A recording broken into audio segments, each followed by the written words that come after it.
How to delete your Facebook account. Hello everybody, welcome back to my channel. This is me, Pipan Misnet, and today I'll guide you on how you can delete your Facebook account.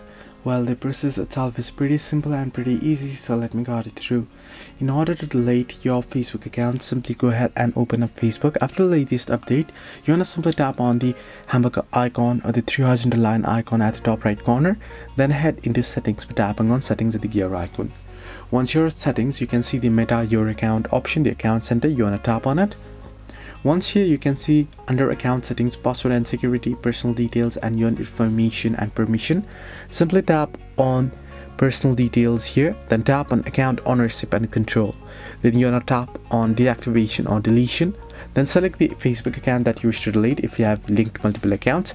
Then tap on delete account option, tap on continue, and go ahead and delete your account. So this is how you can delete your Facebook account. Hope this helped you. Do like and subscribe, and do not forget to leave a comment down below if you have any further issues.